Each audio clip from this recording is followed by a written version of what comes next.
criar esse movimento onde as pessoas acreditem mais, né? Eu acho que esse é um grande problema de quem vem da periferia, acreditar que é capaz. Né? E eu acho que essa barreira a gente precisa quebrar de alguma forma. Tudo bom? O áudio?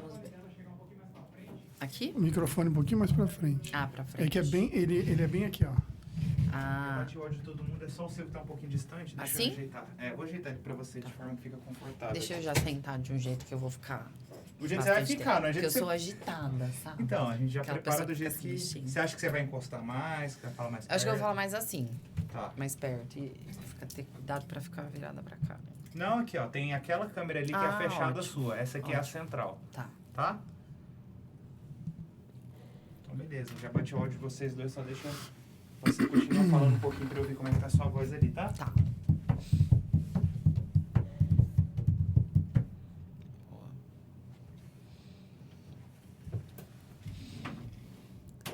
Mas que legal essa parceria, muito importante. Eu acho que, assim, é fundamental para você conseguir...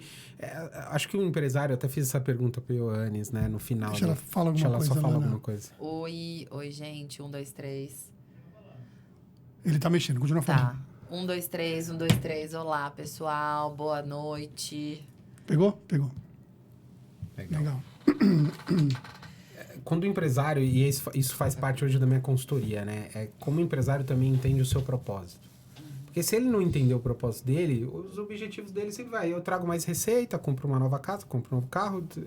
Ele não entende que ele tem uma obrigação ali com a sociedade que ele está envolvido. Exatamente. E quando o empresário entende isso, e isso vai acabar gerando mais lucro para ele. Porque ele vai ter pessoas mais engajadas, um produto mais interessante. Sim. As pessoas vão entender por que aquela empresa existe. Com certeza. E isso, de certa forma, volta para ele. Então, isso também é uma das premissas. E a gente está vivendo no mundo todo algumas encruzilhadas, assim, né? De discussões muito complexas que mudam estruturalmente a Pode forma soltar, como a gente Gabriel. trabalha. Que aí depois, no meio do caminho, eu faço a abertura aqui. Agora a gente está testando semana de 4 dias. Exato. A questão do chat GPT, tecnologia, sustentabilidade. E para o empresário, assim, eu estou até lendo um livro que chama Prosperity. É muito legal. Ele fala desse novo modelo de prosperidade, assim, de como os negócios estão sendo forçados a se reinventar, partindo de uma premissa que é, além de maximizar o retorno, o lucro para os shareholders, e como esse olhar ele tem que vir não só por um interesse financeiro, que todo mundo tenta provar para o empresário por que é importante investir em educação, investir em saúde, porque volta para o PIB, volta para a economia, vai melhorar o ambiente de negócio, né? Mas entender que ele vai garantir esse olhar, né, um pouco mais consciente, que até tem o grupo, né, Capitalismo Consciente, ele vai gerar longevidade para as coisas, porque o planeta tem recursos finitos e a gente não está sabendo como lidar, né, na condução desse processo de extrair, devolver, né? Sem dúvida. Extrair e devolver. Falar de ESG hoje é falar de business. Falar de business, falar não de é negócio. modinha, né? Assim, é um termo do momento, ESG, mas essa discussão de sustentabilidade, de responsabilidade social, né? Antes era responsabilidade social, e depois virou sustentabilidade, responsabilidade sustentável, investimento social, agora é ESG, que só junta 3 coisas que todo mundo já deveria, né, tá um pouco mais maduros na discussão. E aí, alguns aderem de forma concreta, outros tangenciam e aí desistem, porque não conseguem ver como isso volta para o negócio, né? Como a XP fez isso, né? Criou áreas de ESG para tentar adaptar o negócio a essa visão de sustentabilidade social, tal, governança. E aí, não conseguiu mostrar, né, ter um case de que realmente gerava retorno para o negócio e eles descontinuaram. E muitos outros estão fazendo isso também. Alguns descontinuando, outros estão conseguindo, começando a ter resultado. Porque é isso, tem que ter os early adopters, né, para os loucos que vão fazer direito, porque não é só, não pode ser só marketing. Né, nesse mercado. Você lembra numa época também. Que, dentro desse tema, teve uma época que as empresas, muitas delas começaram a criar institutos. É isso. Eu lembro, vou falar da Avon, né? O Instituto Avon, né? Que cuidava da violência contra a O mulher. grande e problema tal, é né? que isso servia para pegar verba de marketing, né? Então, também. Aí é onde Que descontava no próprio imposto da empresa, o instituto, e você conseguia ter verba ali que você... esses detalhes eu não tenho. O que eu tenho e que eu vi acontecer, e aí onde eu acho que era legal o que a Avon fazia, é que a visão das empresas era o seguinte: legal, esse é o do momento, essa é a moda, esse é o... Acho que pode deixar, não tem problema. Esse é o da moda, esse é o do momento. Eu falo só porque você está pegando ali, não tá? Não, acho que... Não sei. No seu celular. Aí, Pode ser. vamos pôr pra cá. Põe desse lado. Aliás, eu até Melhor, ver né? com ele se a hora que ele quiser que comece Já tá também. gravando. Ah, já? Daqui a pouco eu dou a introdução, mas já tá gravando. Ok. E aí o que acontece? As empresas... Virou um momento, vamos ter um instituto, porque vamos fazer isso, tal. Ou quando a pessoa a empresa não tinha instituto, ela tinha a verba e ela doava esse dinheiro para algum instituto. Física. E aí onde que eu via que a Avon pegava? A Avon falava o seguinte, ó, legal, eu vou fazer essa doação, mas se eu tiver acesso ao resultado que isso vai trazer, ou seja, eu quero ver de fato onde está aí, porque as empresas elas davam dinheiro, e o que que a empresa que recebia faria com aquilo ou não, dane-se, porque eles não tinham de fato uma estrutura ou um departamento ou para acompanhar, para verificar, para mensurar, não tinha. Por quê? Aí você pensava assim, poxa, então as empresas estão fazendo para quê? Só para poder comunicar o mercado que estou fazendo. Não estão nem medindo o resultado. Não está medindo. Isso é A minha dúvida terrível. Será que o ESG para algumas empresas não está sendo o mesmo modelo que foi no passado com os institutos? Muita empresa entrando porque é o do momento, é a sigla atual, mas eu tenho que ter, né, os indicadores, eu tenho que ter o acompanhamento, eu tenho que ter a estruturação, eu tenho que ter as medições, e não estou fazendo, e aí sucumbe. O que eu acho que mudou, e até pergunto aqui para ela já nesse sentido, é que hoje você tem uma classificação na Bolsa de Valores para as empresas que conseguem seguir, né, o ESG ali. Então, mudou um pouquinho porque virou business, de fato. Estão conseguindo amarrar um pouco mais a estrutura de implementação disso com indicadores econômicos, com quanto aquela empresa recebe de alguma forma benefícios ou uma visibilidade maior por estar implementando. Eu acho que mudou, assim, por exemplo, a questão de diversidade, né? Que já puxando aqui para pautas que com certeza a gente vai desenrolar. Diversidade de gênero, racial, né? Diversidade até de geracional dentro das empresas, mas principalmente de gênero. Vários fundos, desde 2014, 15, fundos americanos começaram a colocar isso para o mercado.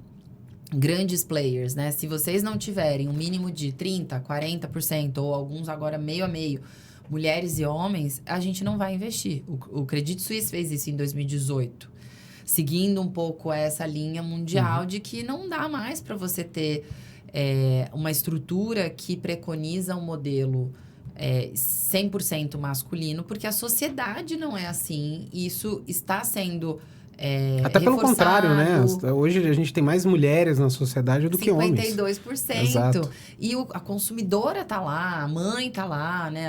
As pessoas que consomem esses produtos são mulheres e homens. Então, você precisa ter, nesses espaços de decisão, pessoas que pensem diferente. Porque o resultado vai, com certeza, ter uma diferença também. E aí veio o estudo da McKinsey, aí começa a vir dados, né? Dados que comprovam, que era o que a gente estava falando, de mostrar que tem impacto no PIB, mostrar que tem impacto em produtividade. A McKinsey fez, acho que logo em seguida, em 19, um estudo mostrando que das empresas que eles avaliaram, não me lembro o número de empresas, mas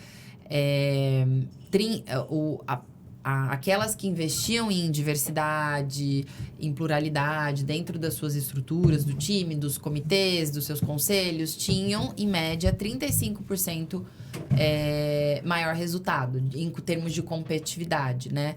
Então, esses estudos começaram a embasar um pouco mais, amarrar um pouco mais o empreendedor, o empresário, para que ele olhe para isso com consistência e gere resultados, porque ele está sendo avaliado, né? Então, a Bolsa, esses fundos que investem em empresas e eles ditam muitas regras para o mercado, porque senão o dinheiro não vai. Claro. Né? Se você não cumprir esse critério, eu não vou te dar o dinheiro. Então, assim, é uma forma, mecanismo de incentivo, porque o mercado, assim como as pessoas, é movido por incentivo. E o dinheiro é um grande incentivo. Mas como trabalhar para que esses grandes detentores de poder, de recurso, eles comecem a ditar um novo tipo de mentalidade a partir dos critérios que eles estão criando para dar o dinheiro. Então, é um processo que vai levar anos para acontecer, assim, décadas, né? Pelo nível de maturidade que a gente tá. Mas hoje eu sinto que ele é mais consistente do que nessa época de responsabilidade social. Realmente não tinha muita... Até literatura sobre isso. Aí o cara mudava logo pra verdinho e falava assim, eu sou social. Não, ele arrumava a árvore de frente pra empresa, fazia uma cerquinha e falava, eu sou sustentável. E os relatórios, né? As escolas. Eu ajudo as escolas no entorno da minha fábrica.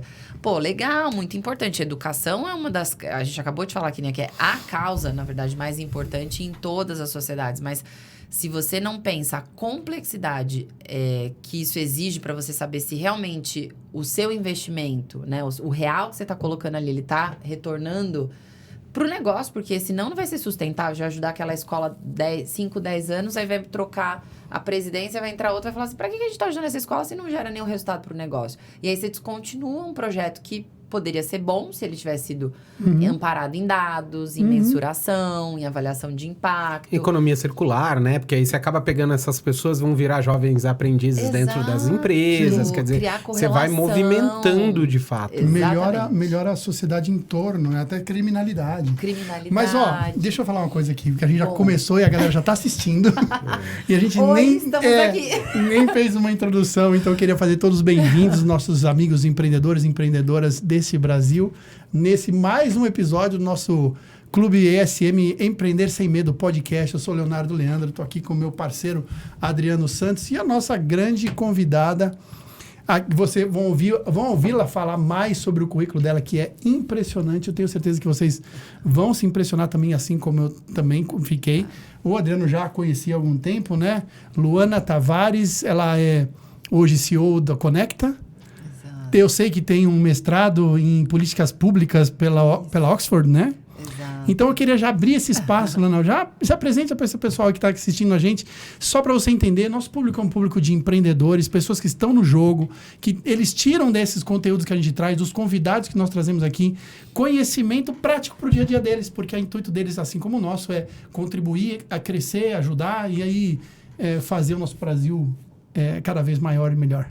Legal, obrigada. Obrigada pelo convite, vocês dois. Primeiro, obrigada a quem está assistindo. Bom, eu sou Luana Tavares. Hoje eu estou empreendendo sem medo na área social, né? Então tem tudo a ver com os empreendedores que também querem ter um pouco mais de visão desse olhar político, de impacto, mas falar de gestão, porque no final a gente faz gestão em todos os lugares que a gente empreende, né? Não só nas empresas, mas em organizações sociais e no governo. A gente vai falar de política também, porque tem a ver com a minha trajetória.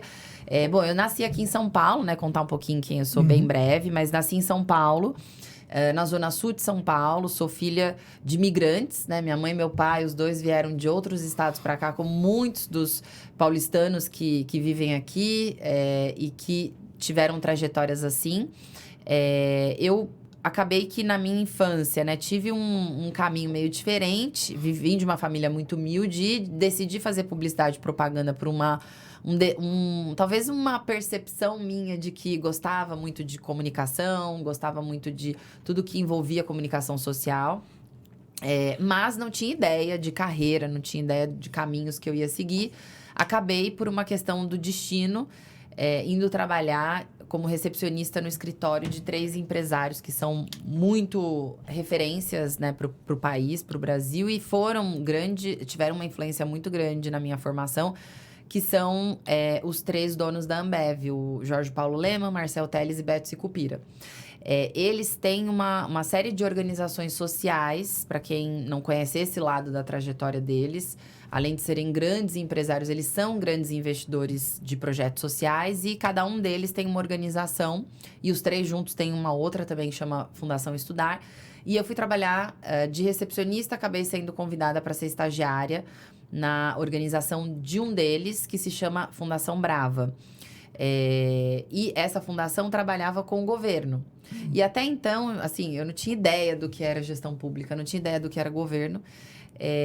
Mas me apaixonei pelo terceiro setor, por política, gestão pública, e cá estou eu hoje, depois de 20 anos desse dia, né, onde eu comecei, fui mordida por esse mosquitinho de impacto social, construí uma carreira grande no terceiro setor nesses 20 anos, fui diretora de ONG, trabalhei com projetos de melhoria da gestão pública no Brasil inteiro, dando apoio para estados, municípios, para governantes, para governos e trabalhando também com advocacy no Congresso para pautas que nós víamos que eram importantes para que a gente tivesse um país mais desenvolvido, uma gestão pública mais eficiente, então discutir pautas de reformas no Congresso, né, desde 2016, 2017.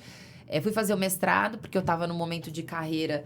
Eu já estava há 9 anos como diretora de uma organização social que fazia esse trabalho, né, de democracia, gestão pública. E eu estava numa dúvida se eu ia seguir carreira ou pro executivo em governo, ser secretária, trabalhar em alguma prefeitura ou projeto em estados, ou se eu ia me candidatar, né? E aí foi um momento bem determinante dessa trajetória. E eu fui para o mestrado, fui fazer mestrado em política pública em Oxford. E lá eu decidi que eu ia voltar e me candidatar. E aí foi quando, né, no ano passado, eu fui candidata a deputada federal. Acho que foi o ponto mais, assim, foi o empreendimento mais complexo da minha vida. Empreender na política, né? Tentar trazer um pouco desse olhar de renovação, de resultado, de pensar no cidadão, de olhar assim, como resolver os problemas, porque no final é isso que a política faz, né? E ela deve ser esse o grande objetivo. Como é que eu melhoro a vida das pessoas, gero justiça social, olho de fato para o cidadão, né? E deixo de lado os interesses, muitas vezes, partidários, ideológicos, para fazer aquilo que tem que ser feito. E essa sempre foi a minha visão. Decidi me candidatar porque eu falava, eu quero ser a candidata que eu votaria, né? E fazer uma campanha do jeito que eu sonho em ver no Brasil políticos fazendo. E foi isso que eu fiz, me diverti demais na minha campanha. Adriano lembra bem que acompanhou de perto, ajudou ele, a esposa dele. Foi incrível, não ganhei eleição, mas ganhei muita experiência e maturidade também em relação ao que é Brasil, os problemas que a gente tem no nosso estado. Saí muito fortalecida e acabei decidindo me tornar empreendedora social, depois de ter ajudado outras organizações a se desenvolverem, criar uma minha. Na verdade, 2 projetos que eu estou muito envolvida agora. Um é a Conecta, que é uma aceleradora de mulheres na política, porque realmente eu cheguei à conclusão de que a gente precisa incentivar as mulheres a assumirem esse protagonismo que já é delas, e que a gente vive um momento muito diferente do que a gente vivia 10, 20, 30, 50 anos atrás. Está aí o espaço, a gente precisa de mais exemplos e dar coragem, né, para essas mulheres ocuparem. E, óbvio, da ajuda dos homens, criando caminhos para que isso aconteça também, legitimando essa participação das mulheres. E um outro projeto que é na área de crimes digitais, que é algo que me chocou muito até durante a eleição. O caminho que o nosso país tem tomado nessa área e o risco que isso está gerando para os negócios é imenso, né? O nosso país é o segundo maior do mundo em ataques cibernéticos, só perde para os Estados Unidos, e a gente tem um nível de vulnerabilidade, de ausência de arcabouço regulatório e de política pública mesmo para esse tema, que é gigante. Então, eu estou fundando um instituto agora olhando para esse tema. Então, em resumo, essa sou eu. Tornando aí 20 anos de carreira. Já dá um podcast só de currículos. Mas é isso, gente. Estou super feliz de estar aqui. À vontade aí para a gente bater papo. Muito bom. Eu tenho eu acho extremamente corajoso da parte das pessoas quando elas se predispõem a ir para a área política, porque a gente sabe que é a política que muda tudo. A nossa vida depende da política. E quando a pessoa tem esse chamado de ir para a política para poder, de fato, se jogar no meio dos leões, para poder defender um ideal, defender uma pauta, e eu acho que essa visão sua de trazer e trabalhar para que mais mulheres possam fazer parte disso, eu acho extremamente louvável. E, de fato, está precisando. Muito. Mas a minha pergunta vem no antes, né? Como que trabalha isso? Porque... olhando o estereótipo que a gente tem, mercadológico mesmo falando, muitas mulheres, poucas mulheres se sujeitam a algumas atividades que são nacionalmente conhecidas ou tradicionalmente conhecidas como atividade masculina. E qual é esse trabalho? O Conecta trabalha nisso? Ele vai nesse antes e fala assim, poxa, você pode, acredita mais, tá faltando gente com a sua visão, né? Como que é esse trabalho do Conecta? Como é que é pavimentar esse caminho, né?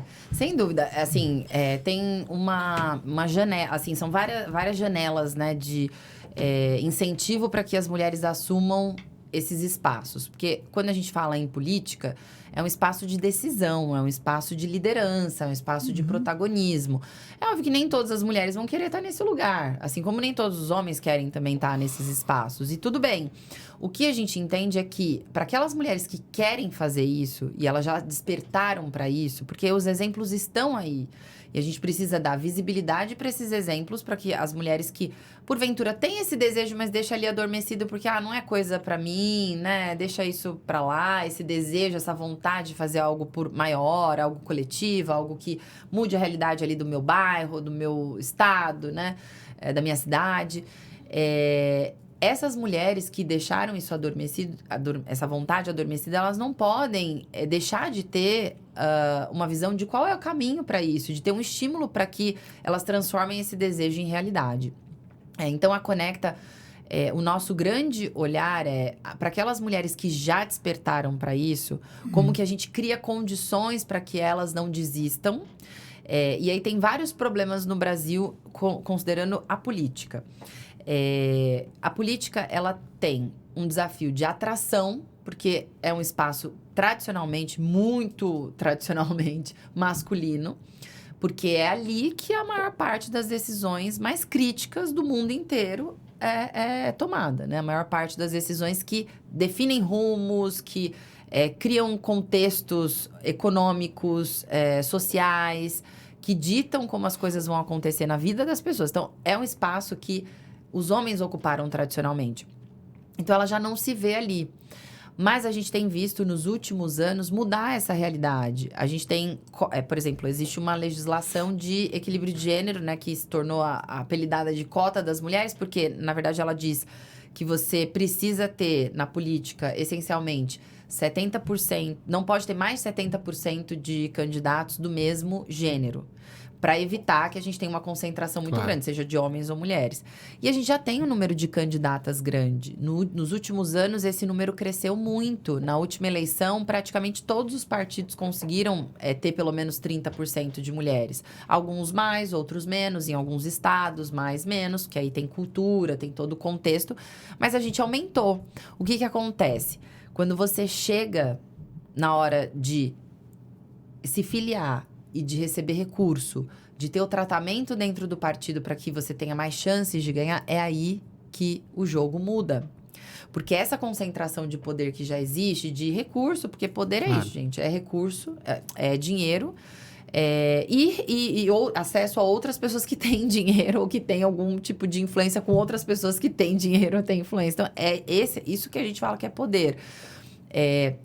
Isso já está tão posto, tão arraigado, que quando essas mulheres vão para o sistema eleitoral, né, que começam a fazer parte de um processo eleitoral, ali elas são barradas. Então, por exemplo, eu tomei a coragem de me candidatar. E eu conheço outras Luanas, né? Existe uma escola chamada Renova BR, não sei se todo mundo conhece, mas é incrível o trabalho que eles fazem. Eles tiveram mais de 7 mil pessoas se inscrevendo porque queriam se preparar para se candidatar.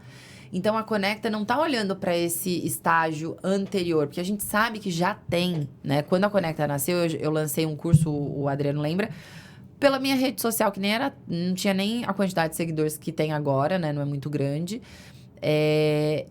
E pelo WhatsApp. A gente falou, vamos dar um curso de formação para mulheres que querem se candidatar. de 5 semanas, de sábado, de manhã, né? Para as mulheres conseguirem participar.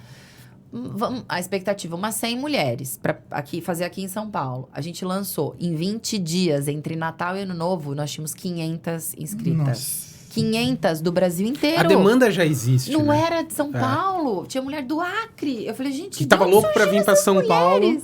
Exato, eu fiquei impressionada. Aí eu falei, quer saber? Esquece a minha campanha, porque eu queria fazer em São Paulo, para as mulheres também me conhecerem, né? Claro.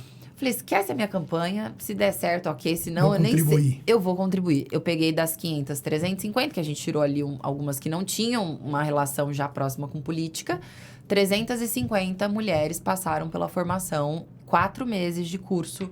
Fizeram, eu consegui trazer 200 delas para São Paulo, para formatura, que foi na Unibis, em abril do ano passado. E eu quase desisti da minha campanha, porque eu falei, acho que eu vou fazer a Conecta, né? No final, eu acabei fazendo depois, mas eu acho que eu tinha que ter passado pela campanha também. Claro, até como experiência, né? Exato, para poder falar hoje, poxa, eu vivi isso, vai, tenta, né? Então, é isso. Eu não acho que o problema tá em ter a vontade de participar, o desejo, essa demanda existe já. O desafio é que o sistema político, ele é muito desigual. E aí, a Conecta vai atuar nisso, em ajudar na campanha no ano que vem, a gente trazer mais mulheres que contribuam nas campanhas das mulheres também. Eu não me lembro o número de doadores, mas vamos dizer que foram 10 doadores na minha campanha. Eu só tive uma mulher doando na minha campanha eleitoral. E eu recebi recursos num volume muito bom, comparado a outros candidatos de primeira viagem, como eu. Eu tinha rede, eu já trabalhava com o terceiro setor e projetos grandes com apoio de pessoas, né? E hoje você tem diversas mulheres na liderança, né? Elas querem apoiar também uma candidata, mas elas não sabem o caminho, não né? Sabem, não sabem o caminho. Não sabem e elas têm receio. E eu entendo por quê. Porque tudo que você tá um pouco distante... tem uma frase que eu gosto, assim, que é bem simples, gente, mas que fala muito sobre várias coisas que eu penso, assim... o oceano de longe é verde, de perto é azul e por dentro é transparente. Então, ninguém é exatamente o que é olhando distante. Claro. Então, você tem medo quando você vê uma coisa que você desconhece. Mas quando você está dentro, você começa a perceber que, poxa, não é tão difícil eu participar da política. Olha só, se eu pegar essa candidata, fizer um jantar para ela, apresentar para os meus amigos, doar R$1.000, que seja, R$500 na campanha... R$2.000, faz muita diferença. E você está contribuindo. Nem sempre você vai ser a candidata, mas se você puder ajudar uma mulher que está se candidatando, você já está pavimentando para que ela consiga chegar lá, resolvendo uma parte do problema, da equação, que é dinheiro. Claro. Porque elas não recebem dentro do partido o que elas deveriam receber se fosse uma coisa mais justa. Deixa eu fazer uma pergunta.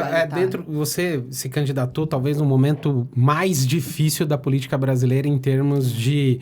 O país está dividido, né? Eu nem gosto muito dessa frase, porque eu acho que os candidatos acabam usando isso para ter esse fronte de disputa.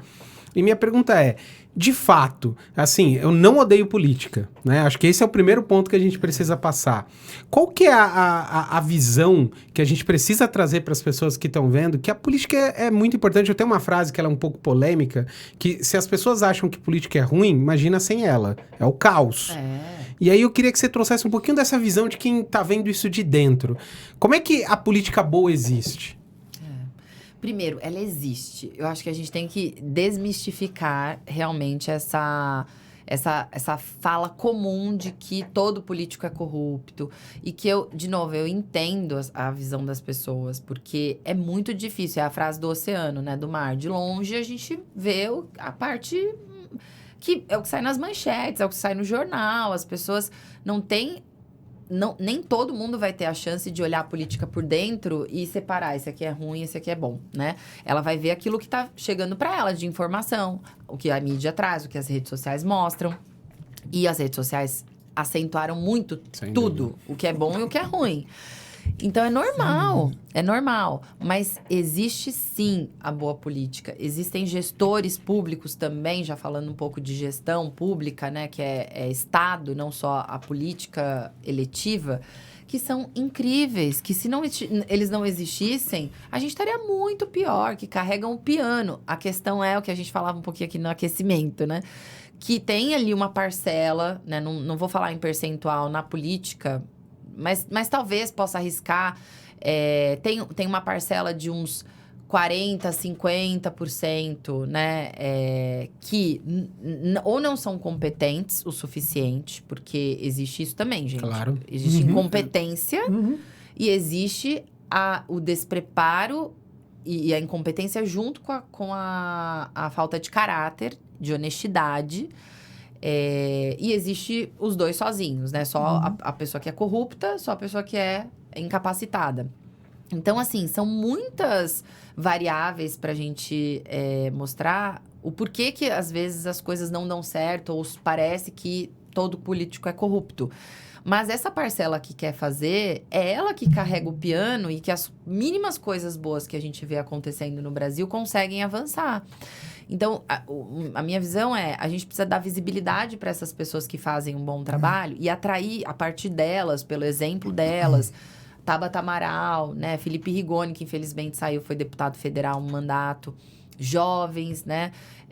Políticos que já estão lá há mais tempo. A própria Simone Tebet, acompanhei muito da carreira dela. Professora Anastasia, que foi senador muitos anos, né? E fez um trabalho incrível. Tem muitos políticos bons. A dificuldade é que eles realmente estão envolvidos nesse grupo grande de pessoas e que tem uma parcela representativa que não contribui, ou que não contribui porque não sabe como fazer, ou porque realmente tem uma intenção em só privilegiar os seus interesses e não o Brasil, que faz com que a imagem seja essa. Mas eu conheci, foram 20 anos de trabalho. Eu conheci inúmeros gestores, secretários, prefeitos, prefeitas, governadores bons, pessoas que queriam fazer e que fizeram. Muitas conseguiram deixar legados. Você acha que esse percentual de pessoas que estão entrando para a política já mais preparada, você acabou de falar aí, 40% ou 50% ainda são as laranjas podres, você acha que esse percentual tá melhorando? Olha, eu acho que sim, porque não tem como dizer que não está melhorando, porque nos últimos 10 anos, vamos pegar um corte aí de 10 anos, 2013, quem se lembra, manifestações, fomos... Não sei se vocês foram, mas eu lembro que eu fui, pelo menos em uma manifestação. Na época ainda tava meio assim. Acho que quase todo mundo acabou indo na manifestação, porque era um clamor popular, né? Exato. E não era partidário. Não era partidário. Foi uma coisa que emergiu da sociedade. Eram uns 20 centavos, depois não era mais. Aí era um monte de outras coisas que ninguém sabia exatamente o que era. Mas todo mundo se sentiu... Tava na rua. Com direito e a vontade de ir pra rua, porque eu não tô satisfeita, ainda não tá bom. Aquela coisa, o casamento tá ruim, eu não sei exatamente o que é. Tem mas algum problema, mas tá ruim. Eu não tô feliz, não tá bom. Então, nós fomos pras ruas e a partir disso, vários movimentos foram nascendo. Movimento Agora, Movimento Acredito. O Renova surgiu nessa época, que é essa escola de políticos que querem, de renovação, né, que querem entrar. RAPS já existia, mas se fortaleceu, que é uma rede de ação pela sustentabilidade. O próprio CLP, que era a organização que eu presidia, Centro de Liderança Pública, começou a trabalhar com advocacy, com mobilização de pautas no Congresso. Então, a sociedade, ela começou o takeover, né? E eu acho que ainda não está impactando tanto no percentual, por isso que eu hesitei no percentual de políticos, porque muitos de renovação que entraram em 2018, eles tentaram, né? Mas não conseguiram ficar. Eles saíram, foram para outros cargos, ainda estão empenhados em causas públicas, mas não necessariamente no Congresso. Então, essas pessoas, elas estão circulando. Né? E aí vem uma pergunta em cima disso. Porque se você pegou um recorte ali dos últimos 10 anos, e muito se aprovou, né, nesses últimos anos, coisas que talvez há 20, 30 anos atrás você falaria que era impossível. Nunca, exato. E como é que você vê esse avanço, se é que é um avanço? Sim. E conta um pouquinho como que são esses bastidores, né? Porque às vezes a gente acha que as coisas são tudo a toque de caixa e não é. Para aprovar algo é um movimento hercúleo, né? Muito, então, conta um pouquinho pra gente. Eu vou contar a experiência do marco do saneamento. Eu poderia falar da Previdência também, que eu acho que quem acompanha aqui, que é empresário, empresária e segue política, sabe como foi importante. E eu me envolvi diretamente na aprovação da reforma da Previdência. Mas eu vou contar do marco do saneamento, porque é um tema tão crítico, tão básico. É um dos motivos pelo qual o nosso país ainda é um país em desenvolvimento. Porque a falta de saneamento do Brasil né? é assustadora comparada à falta de saneamento da Índia. E eles já avançaram em várias tecnologias para resolver esse problema e soluções. E nós não.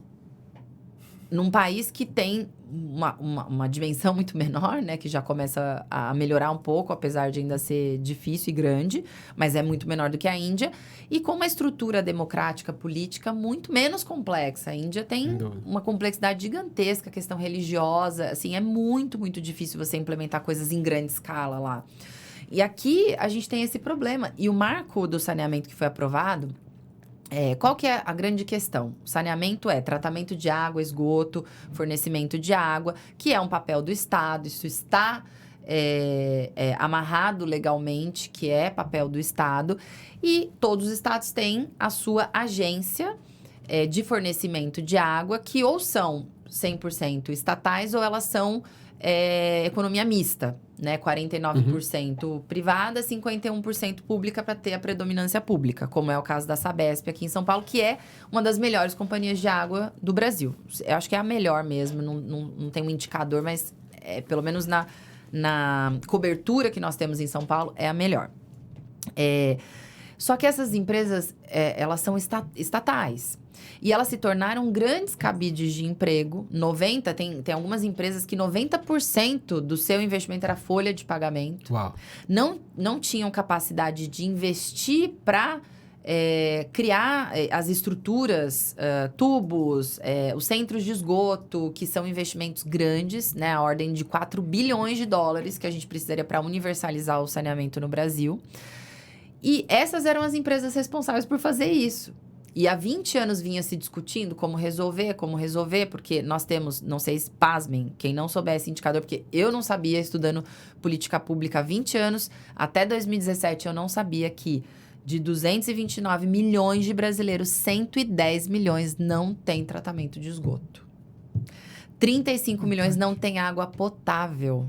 Gente, isso é gravíssimo. É o básico do básico. É o básico. Aí você pensa, escolas que não têm banheiros. E quem se prejudica mais, como em tudo no Brasil? Sem dúvida. Os mais pobres.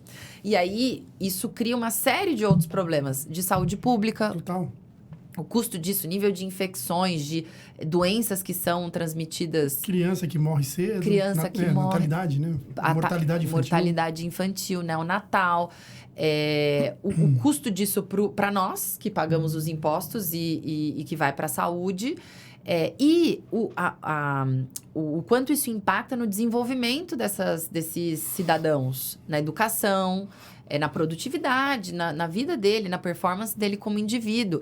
Então, é um problema tão grave. E para aprovar isso, né, tentando resumir bem, porque foi um processo de 20 anos, teve um grupo de políticos, um deles eu conheço, é o Geninho Zuliani, que foi prefeito de Olímpia e foi meu aluno no CLP. Ele fez a pós-graduação dele comigo, né, nessa instituição.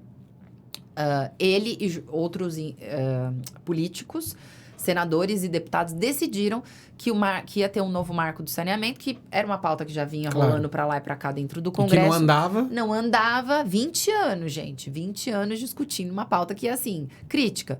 Qual que foi a solução? Vamos abrir para o setor privado. Não quer dizer que a gente vai privatizar as empresas as companhias de água. Mas vamos abrir, porque se tiver uma empresa privada que tenha mais capacidade de atender o serviço do que a pública, a gente vai priorizar essa. Porque o que mais importa, gente, nessa conta é o cidadão. Não é que se a empresa é estatal, é privada. Assim, eu falo, não existe uma forma para resolver todos os problemas. Porque se for assim, para quem só tem martelo, todo problema é prego.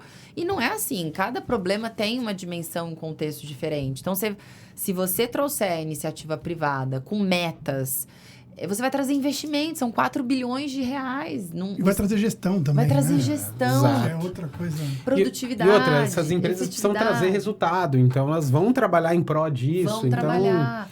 E aí, foi isso que aconteceu. O novo marco do saneamento teve a sua entrada com mais força na discussão da Câmara por conta desse grupo de parlamentares que defendiam veementemente que tinha que abrir, que precisava trazer investimento privado, senão nunca ia resolver esse problema, e colocar uma meta para universalizar o saneamento até 2030. Passou no Senado, porque foi iniciativa do Senado, voltaria para a Câmara. Começou na Câmara e depois iria para o Senado, porque foi iniciativa da Câmara dos Deputados. Quando foi para o Senado, nós, no CLP, fizemos uma campanha nas redes sociais, explicando para as pessoas que metade da população não tinha esgoto e que quão era importante, né, aquele marco. Quão importante era o marco. E aí começou no Twitter, hashtag no Twitter. No dia da votação, a gente subiu mais de 10 mil hashtags nas redes sociais e conseguiu mobilizar com essas... Foi um grupo de mobilizadores que chegou em mais de 1 milhão de pessoas essa comunicação. Pressionamos os senadores nominalmente pela aprovação e foi votado e aprovado em 2019. Desculpa, 19 para 20. Foi final de 2019 promulgado em 2020. Então, olhem só a importância de, primeiro, olhar um problema como ele realmente é e não com uma visão ideológica, porque se fosse olhar de esquerda e direita... A esquerda... Tá brigando até agora. Eles estariam brigando até agora, porque não ia chegar num resultado... Porque isso vem além de partido, né? Porque vai entrar a esquerda, vai entrar a direita e esse marco vai precisar existir. Vai precisar existir, as pessoas precisam de água, né? Tá acontecendo a mesma coisa agora com a reforma tributária? Você acha que a gente vai conseguir ter esse caminho? Muito provavelmente, porque tem uma pressão grande nas contas públicas. O novo arcabouço fiscal, ele precede de uma redução de despesas ou um aumento de receitas. E a gente sabe que a redução de despesas no Estado é muito difícil. Tem agora, né, um grupo discutindo a reforma administrativa, que é uma das formas de tornar a máquina pública um pouco mais leve e um pouco menos custosa na sua operação. O que é super importante em qualquer empresa, né? Se a gente não tem controle, a gente não revisa políticas de gestão, você acaba criando espaço para desperdício em todo canto. Então, ali tem espaço, mas também teria que aprovar a reforma administrativa para reduzir despesa. Então, na minha visão, o único caminho é se aprovar a reforma tributária. É o caminho que está um pouco mais claro, porque tem um grupo de parlamentares, né? De novo, nessa mesma geração de parlamentares aí do último mandato, que era reformista, tem muitos que ficaram na Câmara nessa eleição, nesse mandato. E que tem uma visão já alinhada de que a reforma é necessária. E tem um apoio, né? De quantidade de governadores até... Relevante, bem razoável. Relevante. E a sociedade... Não é uma pauta que a sociedade consegue compreender, mas eu acho que já se popularizou um pouco, talvez menos do que a Previdência, porque não afeta todo mundo. Afeta, mas as pessoas não sabem. Não é diretamente. Mas não é diretamente, né? Assim, o meu boleto, né? O meu pagamento... Vai mudar a partir de tal data. Mas tem esse apoio popular e muitos grupos estão se mobilizando para fazer a discussão acontecer e tentar criar um equilíbrio aí nessa mudança que vai afetar muito o setor de serviços. Hoje, o setor de serviços é o que está mais resistente para essa proposta passar. Então, resolvendo isso, que eu acho que tem um caminho, né? Tem um meio termo tem um ali, meio né? termo, eu acho que ela passa. E vai precisar. Eu quero ter uma provocação para fazer aqui. Porque eu acompanhei essa discussão do marco do saneamento e foi realmente trabalhoso. A minha provocação é o seguinte: você acredita que se a aprovação desse marco tivesse deixado para essa administração de agora, ia passar? Não, porque essa administração já começou criticando o marco do saneamento. E eu fiquei com muito medo, porque assim, como... Eu trabalhei aqui pessoalmente. Né? Mas é que a pressão foi um pouco forte né? E segurou. E segurou. Mas tinham... Porque, o que acontece? O marco, ele não vai ser de uma hora para outra. Então, tem alguns anos de preparação dos municípios, de organizar os blocos para poder fazer contratos. E a estruturação desses contratos depende de apoio do BID, BNDES, porque são complexos. Contratos de contratação dessas empresas com metas de longo prazo, muito complexas. Então, essa organização leva um tempo e tinha um prazo para que isso acontecesse para já dar a próxima etapa, seguir a próxima etapa, que era contratar as empresas. Isso estava atrasado. E aí, o governo Lula aproveitou esse momento para estender o contrato das empresas públicas atuais. E aí, o Congresso se manifestou. Para tentar inviabilizar. Para tentar dar uma embarrigada. A gente chama, vamos embarrigando, né? Que no Brasil é tudo assim. Joga para frente. Vai jogando, joga pro próximo, né? Deixa pro próximo. Só que aí o Congresso foi duro, que é essa parcela do Congresso que eu falei que é reformista, que tem um olhar um pouco mais pragmático e de efetividade das políticas tal, e desses ganhos também. Porque teve o marco do saneamento, teve a própria reforma da Previdência, a reforma trabalhista, tem, né, as suas fragilidades. A reforma da Previdência começou com o Temer, né? Começou com o Temer e a trabalhista aprovou, também. Né? Ele quase aprovou. Ele quase aprovou. Se não fosse a denúncia do Janot... Ele teria aprovado. O áudio, né, vazado. Sim. E a denúncia da JBS, que aconteceu, é um fato, mas foi num momento político que estava... Ele perdeu força. Exato. Tiraram força dele. Tiraram a força. Mas depois Bolsonaro assumiu e deu uma sequência ali com algumas pautas que eram também da pauta do Temer e da agenda do Temer e conseguiu aprovar. Mas só conseguiu aprovar porque tinha a sociedade civil organizada participando. E nós, né, no CLP, nós lideramos uma coalizão de 150 entidades setoriais, especialistas, grupos políticos que queriam que a reforma fosse aprovada.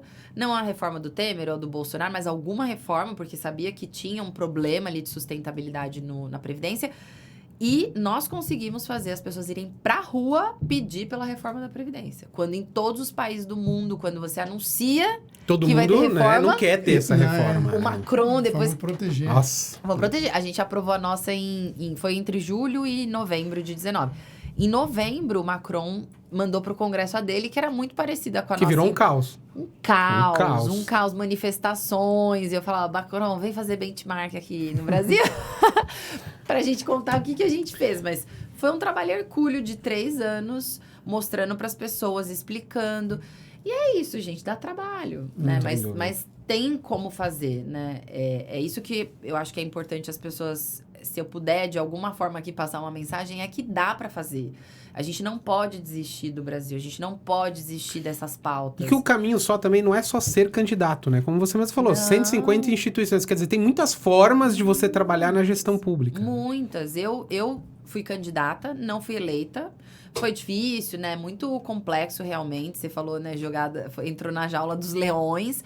Mas também não é um bicho de 7 cabeças, gente. É exercer a nossa cidadania. Se você é uma pessoa que tem a sua estrutura de valores, de crença, moral, rígida e com certeza das coisas que você acredita, você passa por isso. Eu passei, terminei minha eleição, a minha campanha. Não teve uma ligação de ninguém me cobrando nada que eu prometi e que não fiz, porque eu não tinha sido eleita. O que não ia fazer e tinha falado que ia fazer porque eu ia ser eleita, tinha certeza. Ninguém, meu telefone tocou até hoje pra ninguém me cobrar nada. Porque eu só me comprometia com o que eu tinha clareza que era possível, né? Viável e a partir do momento que eu fosse eleita. E não fazer uma promessa só pra você me dar X votos, porque eu vou te dar emenda, porque eu vou te dar isso. Então, eu não fiz muitas dessas coisas. E tudo bem, eu saí bem viva, não perdi nenhum membro do corpo e nada.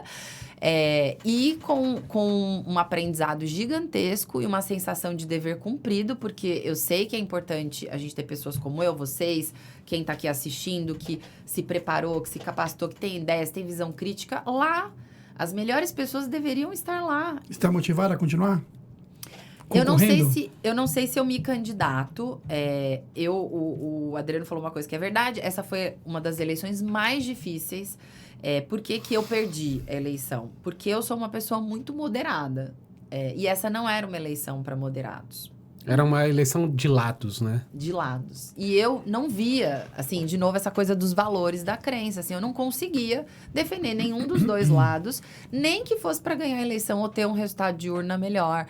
Falei, eu não vou, porque eu não vou dormir bem, porque eu não acredito nisso. Então, eu não vou defender. Eu prefiro perder, mas ter feito o meu caminho e de uma forma que falando as coisas que eu acreditava de verdade. E isso me prejudicou.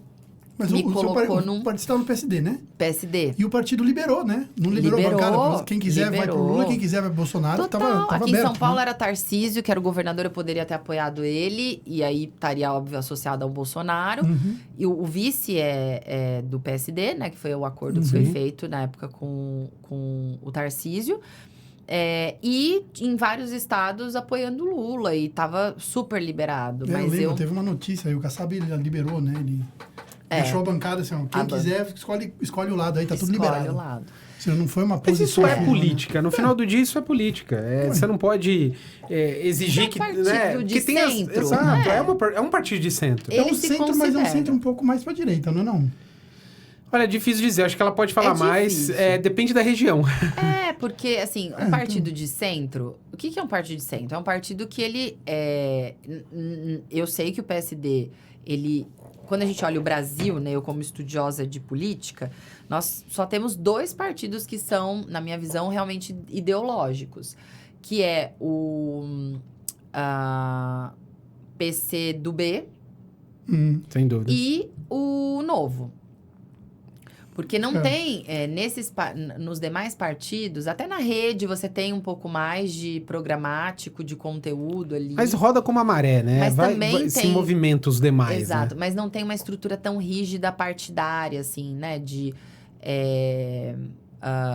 conteúdo e de lideranças mesmo. Dentro do Partido da Marina é uma grande liderança, mas ainda tem ali, né, uma fragilidade nessa condução. Mas Novo, por ser um partido de direita... a PT, que é um partido tradicionalmente de esquerda, né? Um dos partidos que fundou essa visão mais social, sociológica e com um olhar de esquerda puro, ele também, ao longo do tempo, foi perdendo um pouco a mão dos conteúdos e da forma como eu até falei com ele esses dias, eu falei, o Lula é menos de esquerda do que as pessoas imaginam. Sim. Bem menos de esquerda. Olha as pautas. Eu falei, a gente começou um governo de esquerda, pra mim a gente só ia falar de educação, saúde, meio ambiente, né? E um pouquinho de economia, porque tem que falar, né? Não, ao contrário, só tá falando de arcabouço fiscal, CARF, o Banco Central, juros e... Maior investimento no agro da história, né? Maior investimento no agro. E as pautas sociais, assim, não aparecem muito na prioridade, né, das discussões. É óbvio que a economia ela é importante mesmo num governo social. Na verdade, eu concordo eu acredito que ela é essencial em qualquer governo. Exato. Mas pelo perfil deles, eu esperava, né, do grupo, eu esperava que tivesse uma atenção maior dos outros temas também. Porque eu sei que a gente está com questões fiscais graves para resolver. Mas não teve. Então, um partido de centro, ele dialoga, né, localmente com os grupos, porque ele vai precisar compor. Eu sei que perde um pouco da força, porque você tem muitas da essência ideológica, né? E gera muita incoerência mesmo, né? Como é que você acredita numa coisa... Fica quase sem identidade, né? Sem identidade. Mas, ao mesmo tempo, ser moderada não é isso. Eu me considero uma pessoa liberal. Por essência, eu acredito na liberdade econômica. Eu defendo pautas de eficiência, de produtividade. Mas eu tenho um olhar um olhar social, mais progressista em algumas pautas, que, na minha visão, colaboram com o meu perfil liberal. Então, é o que se fala no Livres, não sei quem acompanha o Livres, que é liberal por inteiro. Eu acredito, sim, por exemplo, que a gente precisa ter reserva de assentos para as mulheres na política. Por quê? Eu sei, olhando por dentro e por fora, né, estudando e vivendo a política, que nunca vai mudar essa estrutura de poder. Ela vai se prolongar. Pode ser que as mulheres elas consigam ascender um pouco mais nesses espaços, mas isso eu não vou ver, vocês, os filhos, né, netos talvez não vejam essa igualdade acontecer, porque é muito rígido, não vai mudar. Então, se você não tiver uma política de incentivo um pouco mais... Sem dúvida. Assim como as políticas de cotas, né, em geral... A gente fala assim, mas por que precisa ter? Entra aqui no restaurante do lado e descobre por quê. Você vai olhar e vai falar assim, realmente, isso aqui não é igual, não é igualitário não vai real. Mudar. Não vai. Olha as pessoas que atendem, olha as pessoas que se servem. Assim, é realidade da nossa sociedade. Nós somos um país pobre. E se a gente não investir para recuperar essa pobreza, não é que a gente está sendo um país esquerdista, comunista. Não, gente, isso é ruim para todo mundo. É ruim para todo mundo andar na rua. Olha o que aconteceu na pandemia. Você vai na Paulista hoje, você não consegue dar 10 passos sem uma pessoa te abordar pedindo dinheiro. Então, aí eu queria pegar esse gancho para fazer outra provocação. Será que a gente é pobre ou é injusto? Porque será que o Brasil é realmente um país pobre? Ou o Brasil ele é liderado de uma forma injusta? Gosto da pergunta. Eu acho que é injusto, porque o país não é pobre. Nós estamos pobres, não somos pobres. A gente é sentado numa riqueza impressionante. Impressionante. E cada vez mais, né? A economia do mundo tá aqui. O futuro do mundo tá aqui. Mesmo se a gente tirar a Amazônia, eu falo. Agora, se a gente incluir a Amazônia, aí esquece. Aí a gente eu acho que a gente tá sentado numa mina. Mas são meia dúzia de pessoas que mandam. E aí a gente torna um país injusto. Exatamente. Concordo com você. Né? E aí a gente vê essas distorções. 1000%. Por que eu tô falando isso? Eu vou trazer outra provocação. Hoje tá provocador. Assim que é bom. É assim sempre. É assim sempre. Sabe por quê? Porque a gente é empresário, sou empresário, o Adriano é empresário, a gente tem uma história, né, também desde o mundo corporativo e tal.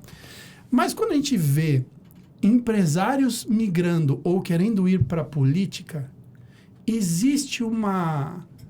Não é a minha visão, mas eu falo, existe um consenso de que, se ele tem um negócio dele, está indo bem, para que ele quer ir para a política? Que vantagem ele quer tirar lá? Sim. Ou seja, de novo, não é minha visão, porque eu sempre, desde moleque, sempre quis ter esse viés político. Minha esposa foi a primeira contra, porque você vai lá, vão te matar ou você vai resolver tudo. Exato. Mas é a visão do clamor popular. É. Você vai pra lá, você vai ser convertido à corrupção. Isso. Meu marido também fala isso. E aí, como é que fica, né, essa visão, né? Como é que a gente pode passar para esse pessoal que está assistindo a gente porque você é empresária, empresária social, mas é empresária, mas também está metida na política. E essa visão, como é que as pessoas podem te olhar e falar assim, o que você está querendo tirar da política, né, de vantagem?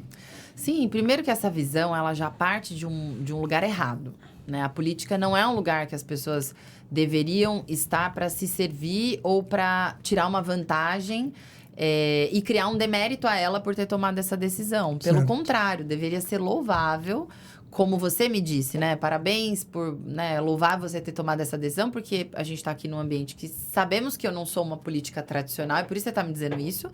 Mas todos aqueles que dão esse passo e que têm, obviamente, um interesse genuíno, deveriam ter uma consagração. Poxa, que bacana você está querendo ajudar o seu país. Em outros países, as pessoas migram de mercado, academia para política. Elas ficam, né? O Obama era academia para política. Teve o Donald Trump, mas era empresário para política. São pessoas que se indignam com os problemas e, de alguma forma, estudaram, se prepararam, têm uma opinião, têm uma causa, têm uma visão de mundo que querem, de alguma forma, contribuir e vão por esse caminho. Então, realmente é muito difícil quando as pessoas têm um olhar negativo para algo que deveria ser louvável mesmo, né? Poxa, você teve a coragem de ir lá dar cara a tapa. Mas a política virou um balcão de negócios. Uhum. E não só no Brasil. E é por isso que ela tem essa imagem. E, de novo, é legítima essa imagem, essa crítica, né, das pessoas, porque... É um sentimento real, né? De um sentimento real, de uma situação real.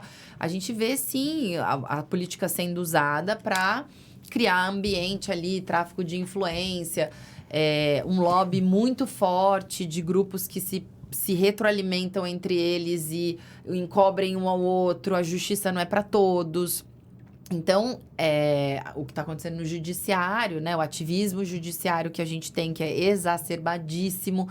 Então, tá muito difícil você entender os freios e contrapesos que a política, né, e o nosso sistema judiciário tem que ter para criar mecanismos que evitem esse tipo de postura, porque ela tá no indivíduo. Como você falou, o Brasil é um país riquíssimo por essência, por natureza, né? Como a gente diz. Mas a gente não tem uma liderança pública capaz, e até privada também, né? Porque não dá para dizer que é culpa só da política, sem dúvida, né? Porque isso vem né, da sociedade.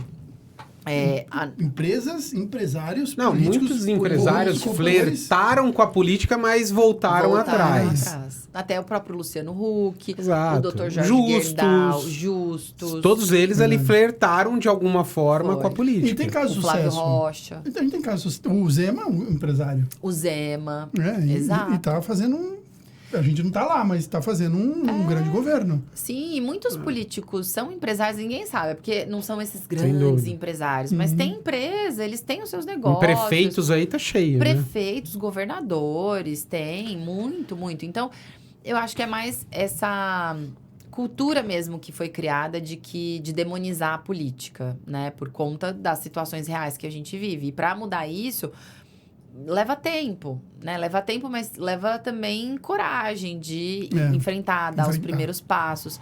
Eu hoje, no terceiro setor, a minha vida, né?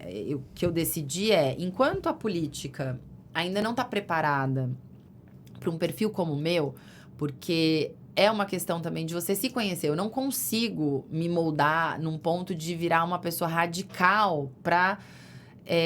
Ou um personagem, né? Um personagem, mesmo que seja só para defender o que eu acredito. Eu não mudei nada, mas eu vou ter que radicalizar. Eu não consigo ser assim.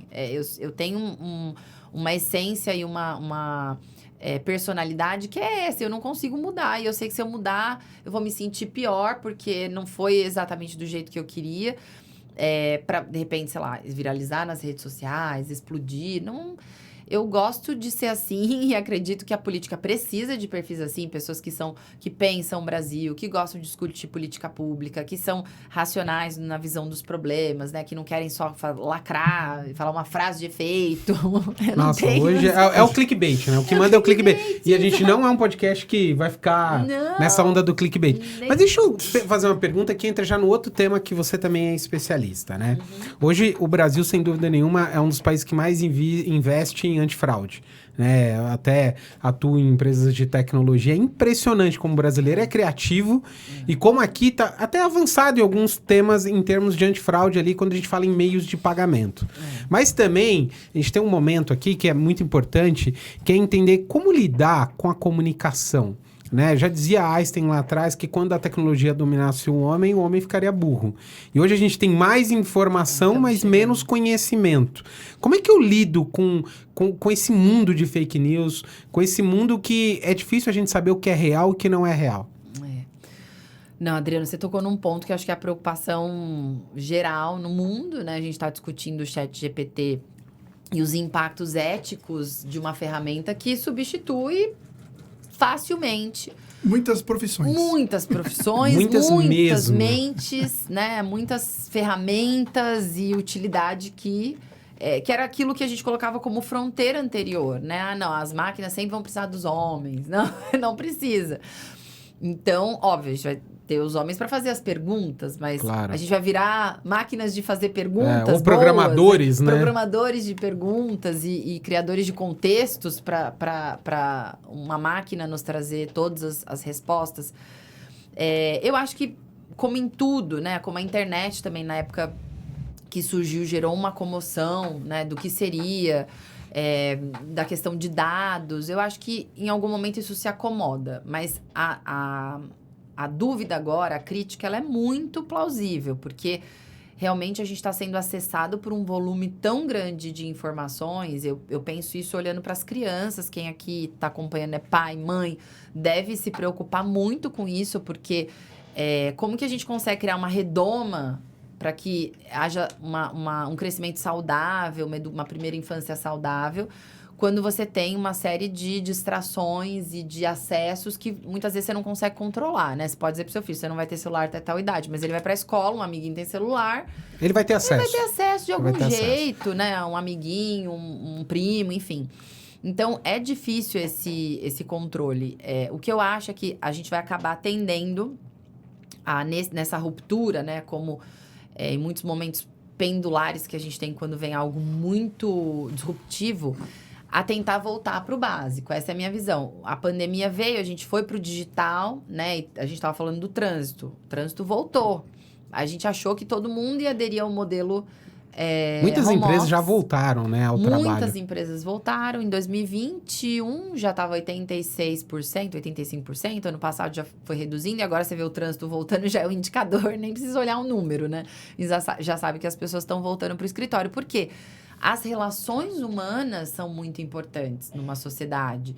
Então, acho que isso, tal qual o efeito que a gente teve depois da pandemia, vai acontecer com a tecnologia. A gente vai acomodar isso de alguma forma. De que forma? Não sei, acho que essa é a questão do momento e muitas pessoas discutindo isso, com certeza é uma resposta valiosa. Mas na minha humilde visão, por tudo que eu vi de comportamento social, né, de política, da forma como a construção social foi sendo feita, isso vai se acomodar também. Mas você acha que isso precisa de um órgão público para definir? Ou o fato de você trabalhar a educação vai ajudar a própria pessoa a discernir o que é, o que não é? Por que eu estou falando isso? Porque nos próprios grupos que a gente faz parte, diversas vezes apareceram para mim conteúdos que falam assim, não acredito que você está compartilhando um negócio desse. Você não tem claramente não é verdade. Claramente não é verdadeiro e simplesmente você foi lá e despejou sem olhar ou até mesmo interpretou que fosse verdadeiro. Aí a minha pergunta é, será que vale a pena de verdade um órgão público que vai determinar o que é o que não é, o que pode e o que não pode, ou deixar de fato a sociedade regulamentar isso, né? Eu acho que vai ter, assim, vai porque ser muito força, difícil. Né? Tem essa força do que o governo quer fazer. Com certeza. Quando as pessoas perguntam, né, assim, por que cresceu o número de suicídios entre os jovens, que são efeitos de uma sociedade que está dando muito menos atenção à educação, à formação psicológica, emocional dos nossos pequenos. Será que é porque a gente está tendo mais acesso a ferramentas que nos expõem a coisas que o cérebro dessas crianças, jovens não estão preparados? Ou será que é porque a gente não está preparando esses jovens para conseguir lidar com esses acessos? É uma pergunta difícil, mas eu tendo a achar que o único caminho para isso é a gente investir em educar as pessoas, garantir a base para essas pessoas, para que elas tomem as melhores decisões com as ferramentas que elas têm acesso. Porque uma ferramenta por si, assim, eu vou sair com uma arma na mão. Ferramenta. Não quer dizer que eu vou matar uma pessoa, gente. Eu tenho que ter a minha própria estrutura de consciência, claro, né, de moral e ética e o que seja que me regra para não tomar uma atitude como essa. Uhum. Então, acho que a gente tem que tomar cuidado com colocar a tecnologia como a vilã, e não olhar para essa questão básica, mas também de um erro também, que é achar que o mercado consegue regular tudo, porque a gente sabe que ele é falho, né? As falhas de mercado existem porque não é possível. Existem... Por que o mercado é falho, assim como a democracia? Porque grupos cooptam, manipulam. Sem dúvida. E isso nunca vai ser possível de se resolver. Uma pergunta então, alguma regulação disso, assim, que é até polêmica. Você acha que as grandes empresas, as big techs, elas precisam ser responsabilizadas pelo que anda nas redes? Elas têm que ser coautoras disso ou não? Qual que é a sua visão sobre isso? Olha, é muito, depois muito eu complexo. crio polêmica aqui. Exato. Olha, hoje você passou para ele vamos... Você falou provocar, agora polemizar. Vamos polemizar. Afinal, a gente está aqui na internet, Estamos né? aqui então, para isso, faz parte. Né? Vamos popular esse espaço. Mas eu acho que, sim, eu acho que tem que ter responsabilidade e um pouco mais. Eu vivi isso na minha campanha. Vou falar meu exemplo pessoal. E do porquê que eu estou também investindo meu tempo nesse projeto de cibersegurança. Eu comecei a minha pré-campanha, eu não era ninguém, né? Assim, era conhecida no meio de gestão pública, mas se fosse na feira, na padaria, ninguém sabia quem era Luana Tavares. Então, não era conhecida. Mas, de alguma forma, o meu trabalho da Conecta, inclusive, começou a chamar atenção. Começou a chamar atenção porque tomou uma dimensão nacional, né? Essa coisa das mulheres vindo de todos os lados. E a Luiza Helena Trajano, na época, deu apoio, vários empresários. E o meu Instagram foi invadido por alguém que foi jogando 1.000 seguidores da Rússia, da Índia, da Arábia, enfim, para diminuir o meu engajamento. Destruir seu algoritmo. Destruir meu algoritmo. Era assim, eu acordava, tinha 1.000 seguidores. Aí tirava, eu falava pro meu time, tira, né? Porque vai prejudicar, tem que tirar. Aí no outro dia, 2.000, 3.000, 4.000. Ao todo foram, quase 10.000 pessoas que entraram. E faziam ataques simultâneos de comentários me xingando, falando que eu era estelionatária, um monte de asneira. A gente ia, bania, reduzia, e entrava nos perfis, eram todos fakes, todos iguaizinhos, tal. Robô. Eu falei, gente, quem é, né? Quem sou eu pra já estar chamando Imagina, atenção? né? Imagina os grandões, né? A briga grande dos cachorros enormes. E eu fui e falei, eu vou fazer o que é correto. Vou denunciar na Delegacia de Crimes Digitais. E vou pedir pra plataforma também investigar. Eles não têm essa capacidade, porque eu denunciava todos os dias, o meu time denunciava todos os dias, não recebi um contato. E assim, é muito grave isso. Você oferece um serviço, porque é um serviço, né? Quando é uma plataforma, mas você sabe que são serviços ali, você é o produto. E a minha pergunta é por conta dos outros meios de comunicação. A TV ela é responsável, corresponsável, o jornal é corresponsável, o rádio é corresponsável. Exato. Por que um veículo, como eles se intitulam, né? São mídias sociais, não é a mídia de TV, não é a mídia rádio, é a mídia social.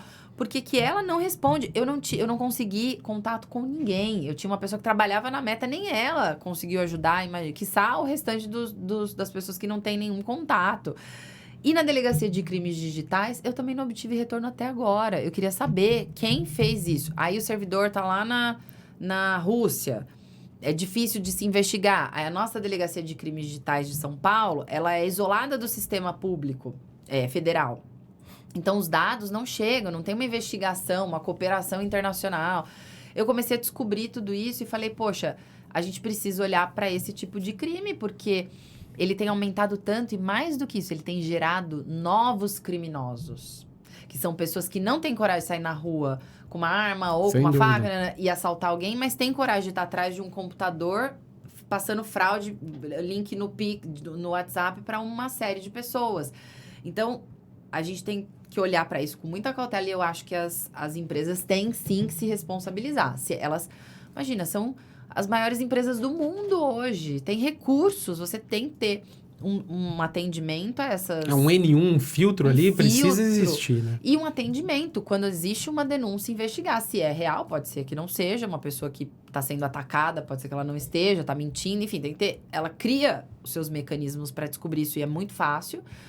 Se tem, ela tem que agir em defesa desse cidadão. Não dá pra ser uma terra sem lei, né?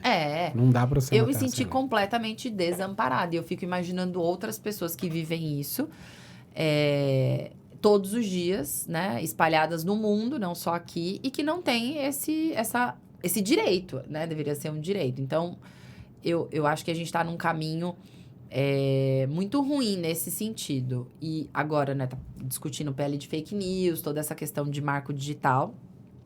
E os crimes cibernéticos, se a gente não priorizar, a gente tá fadado a perder negócios, porque as grandes têm lá estrutura, mas pequenos e médios negócios, vocês sabem, atendem, eles não têm recurso, não têm conhecimento, não têm profissional para dar conta disso, e 60% das médias empresas, é o dado que a gente tem, fecham 6 meses após sofrerem um ataque digital. Porque elas não têm, muitas vezes, fluxo de caixa para se recuperar, dependendo da extensão do crime que ela foi acometida. Então, não tem fluxo de caixa, não tem estrutura de tecnologia de defesa, não sabe o que está acontecendo. Exatamente. Então, a minha esposa tem um primo que ele trabalha... nessa parte, acho que no Itaú, se não me engano. Ele falou que lá eles sofrem 4.000 ataques por minuto. O Itaú? Olha só. Cara. É surreal. Eu estava em uma reunião com uma pessoa da área de comércio e ela falou, eu tô aqui 20 minutos com você, já deve ter tido uns 100 ataques enquanto eu tô aqui. Falei, é absurdo isso. E aí, isso tem desdobramentos sociais, porque... Quem não foi, né? Se já não caiu, quem não tem uma mãe, uma tia, uma irmã, um primo que caiu, pagou resgate, né, de dados, ou entrou lá no link da Claro, você tá com a conta atrasada, você paga a conta e você olha, mas eu não tava devendo. Você vê que hoje, isso é um tema, né? Mas voltando para a inteligência artificial, a inteligência artificial está criando imagens hoje de um jeito que está pegando mulheres famosas e reproduzindo a imagem como se ela estivesse nua. E aí existe um comércio por trás disso. Não, tem de tudo. Aí você fala, agora, olha só. Você vê os bancos agora colocaram o liveness, né? Que você faz ali o rosto, pisca. Tem inteligência artificial já criando também o rosto para conseguir fazer fraude. Quer dizer, é um caminho extremamente perigoso. Que é o do ChatGPT, que foi, né, pra corte discutir. E tinha um áudio que era a voz da pessoa, mas não era a pessoa. Já pode, fala, já dá. Como é que você usa agora áudio para como prova? Como prova. Não tem mais. E Luana, como é empreender? Porque você sempre esteve ali na cadeira executiva, né? E como é hoje estar à frente, empreendendo mesmo? Entendendo ali que... o quão é difícil empreender no Brasil? Muito, muito difícil. E no setor social, mais difícil ainda. Porque você tem uma limitação, né? Muitas vezes a sua causa, ela é uma causa incrível, maravilhosa, mas ela não tem... não gera valor suficiente para ter recursos e pessoas investindo nessa causa. Então, tem um desafio de você criar um modelo de negócio, porque nada mais é do que um modelo de negócio que pare de pé, que tenha um produto, um serviço, preste algo que resolva um problema, mas também tenha, do outro lado, quem pague, né, por essa conta. E de você construir do zero, montar time, engajar as pessoas, comunicar bem essa causa. Então, a gente está... Eu, né, particularmente, como fundadora, me dedicando muito nesse primeiro ano para a gente conseguir ter uma boa tese de impacto, né? Qual que é o nosso foco, por onde que a gente vai contribuir, quais são os braços de atuação e trazer apoiadores para que a gente consiga, nos próximos anos, ter um modelo que não nos canibalize de depender de doações, porque eu falo que o terceiro setor, os recursos são finitos. Se eu tenho 100 organizações e elas crescem em número todos os anos, do outro lado, o número de doadores não cresce. São praticamente os mesmos doadores que a gente tem no Brasil, que investem pelo menos meu histórico, 20 anos, são os mesmos nomes. Vem os que realmente movimentam o mercado são os mesmos nomes. Que investem em educação, investem em projetos de democracia, investem em saúde. Agora tem surgido alguns grupos de saúde, que é algo que eu sou bem preocupada também, porque, diferente da educação, você tem pouquíssimas instituições sociais mesmo. Tem do Grupo Samaritano, que foi agora, né, recentemente fundado, que é um grupo que está investindo em melhorias na saúde, mas pouquíssimos outros. Acho que não me lembro de ter conhecido mais de um ou dois. Na educação, você tem centenas de institutos, de organizações apoiando, ou diretamente... É mais amplo, né? É muito amplo. Exato. A causa também é crítica, como a gente falou aqui, mas o dinheiro é finito. Esse é o ponto. E aí, para você construir algo com impacto social, demanda você também trazer um olhar de gestão empresarial, né? E eu tenho muito essa cultura. Eu nasci trabalhando em organizações sociais de empresários que, ainda nas suas organizações sociais eram extremamente rígidos com sistema de metas, meritocracia, análise de impacto. E isso me ajudou muito a ser uma boa executiva. E agora, espero que me ajude, tem um ano, né? Estamos iniciando essa jornada da Conecta, me ajude a construir também uma organização que encontre um caminho de sustentabilidade. Existem muitas organizações que investem nesse tema internacionais, então a gente está buscando esses apoios fora também. Mas agora, né, o nosso foco, e o meu foco como empreendedor é garantir que a gente teste muito a nossa tese de impacto, para que isso realmente, assim, a gente contribua no tema, não criar um negócio. É como um empreendedor, né? O nosso produto tem que ser comprovado, tem que ser útil, ele tem que ter uma garantia de resolver o problema do cliente, né? Do consumidor. Então, é essa busca. Mas eu tô animada. Eu acho que é uma nova fase, assim, para mim. Realmente, foram anos e anos trabalhando, construindo organizações com fundadores, né, para pessoas que tiveram as ideias, e agora sou eu, então tem um pouco dessa solidão do empreendedor, de meu Deus, eu tenho que resolver, mas estou bem animada e confiante. Acho que eu fiz uma pergunta no podcast passado, e eu acho que ele vai ter que surgir aqui de novo, tá? Minha pergunta no podcast passado foi o que um empresário não pode fazer. Mas eu quero ampliar um pouquinho, até pelo seu conhecimento, e perguntar: o que um político não pode fazer? Boa. Esse vai dar um corte, hein? De novo. Vai dar um corte. De novo. Eu vou perguntar de novo, hein? Não, eu vou perguntar de novo pra sair um bom corte, vai. Peraí. Toma água, Vai. Luana, eu quero uma resposta boa, porque eu sei que você tem muito nível de profundidade pra isso, mas hoje, o que um político não pode fazer? Olha, acho que a coisa mais crítica pra mim, que deveria ser a base, nem deveria ser a minha resposta aqui, mas um político tem que fazer, tem que olhar pro cidadão. Né? Ele não pode olhar pro seu umbigo. E eu acho que essa é a grande virada que a gente teria na nossa classe política se todos olhassem para o cidadão e não para a sua visão individual, para o seu interesse individual. Então, um político não pode olhar para o seu umbigo. Muito bom, muito bom, muito bom. Tomara que saia um bom corte. Quero comentários sobre isso. Viu? Comentem aí, comentem. E quem quiser comentar, na sua visão, o que você acha que um político também não pode fazer. Deixa seus comentários aqui. Só esclarecendo o que eu não falei no começo, mas as informações da Luana, as redes sociais vão estar aí na descrição do podcast, lá no campinho de inscrição. Então vai poder, quem puder, quem quiser, vai poder seguir, acompanhar o dia a dia, as missões, as coisas que ela está se envolvida e está fazendo, para que possa aí, quem sabe, despertar o interesse em você e fazer parte desse movimento, que a gente precisa de gente assim como você, para poder fazer parte desse movimento, ajudar a crescer. Exato. De pessoas de valor, pessoas de propósito, para ajudar o país, né? Sem dúvida. Eu tinha mais uma pergunta, mas não fui ter uma pergunta. Voltando para essa parte dessa parte do digital, né, da parte educacional, porque eu estudo muito neurociência. Até porque eu estou envolvido com educação na parte corporativa, então a neurociência me ajuda nesse conhecimento para melhorar o processo de aprendizado acelerativo. E a tecnologia, ela deu um boom nas ferramentas que a gente utiliza para poder educar. Só que quando a gente fala em criança, adulto também, e eu faço minha culpa, e se você está assistindo, pode fazer minha culpa com você também, que vai acontecer com você também. Nós temos um neurotransmissor chamado dopamina, que é o nosso sistema de recompensa. E a tecnologia, ela ajudou a trazer um pouco de desequilíbrio no nosso sistema dopaminérgico. Por quê? Porque a recompensa é automática, é na hora, é rápida.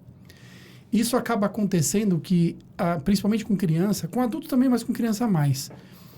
Como a recompensa ela está tão ali na hora, né, tão instantâneo, é uma criança que acaba crescendo sem metas, sem objetivos, sem desejos de conquista. E isso é um problema lá na frente. Eu falo porque também acontece comigo. Eu fui atleta, joguei vôlei durante 9 anos, profissionalmente falando. E não tinha celular na minha época. Né? Não tinha. A gente tinha que fazer.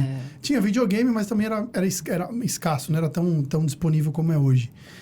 Agora, como é que faz essa transição, né? Ou essa dosagem, olhando para aspectos sociais, de trazer essa tecnologia até certo ponto, até certo nível, que não comprometa outros lados importantes do desenvolvimento da criança, que é justamente essa parte, por exemplo, de recompensa. Porque, sério, tem estudo sobre isso, né? Sobre esses efeitos da dopamina, que é o nosso sistema de recompensa, e essa crescente geração de pessoas sem objetivo, pessoas sem visão, sem querer conquistar coisas.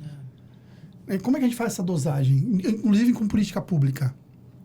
É complexo, né? Sim, muito. Porque ao mesmo tempo que a gente tem essa questão, a gente está discutindo como colocar tecnologia nas escolas, um iPad por criança, um computador por criança.